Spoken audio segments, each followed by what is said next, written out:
நாகர்கோயிலில் ஒரு வேலையாக இன்றைக்கி நாங்கள் போயிருந்தோம். அங்கே ஒரு கடையில் இந்த தக்காளி சாதத்தை பார்த்ததும் எனக்கு ரொம்ப ஆசை வந்துடுச்சு சாப்பிட்றதுக்கு. ஆக்சுவலாக வீட்டில் சமையலெல்லாம் பண்ணி தான் வச்சுருந்தோம். இன்றைக்கி சிக்கன் குழம்பு. எனக்கு இதை பார்த்ததும் உடனே ஸ்கூல் ஞாபகம் தான் எனக்கு வந்துச்சு. ஸ்கூலில் வருஷத்துக்கு ஒரு தடவை எல்லா பிள்ளைங்களையும் வீட்டிலேருந்து சாப்பாடு கொண்டு வர சொல்லுவாங்க. அன்பின் விருந்து அப்படின்னு சொல்லுவாங்க. எல்லாருமே எல்லா ஃபுட்டையுமே ஷேர் பண்ணி சாப்பிடுவோம். ரொம்ப பிடிக்கும். மற்ற நாட்களில் சத்துணவு சாப்பாடு சாப்பிடுவோம். அந்த ஒரு நாள் மட்டும் அன்பின் விருந்துனாலே ரொம்ப ஜாலியாக இருக்கும்.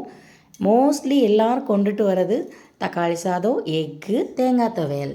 சாப்பிட்டு முடிச்சுட்டு அப்படியே ஃப்ரூட்ஸு சாப்பிட்ணும்ல, கார்டன் அப்படியே சுற்றி பார்த்தா எங்கள் அம்மா கவரெல்லாம் வச்சு அழகாக கட்டி வச்சுருந்தாங்க. பாவம் அவங்களுக்கு தெரியாது இந்த வாட்டர் ஆப்பிள் எல்லாம் இந்த உஷா வவ்வால் தான் சாப்பிடுதுன்னு. வீடியோஸை மறக்காமல் ஷேர் அண்ட் சப்ஸ்கிரைப் பண்ணிடுங்க. டாட்டா, பாய் பாய்.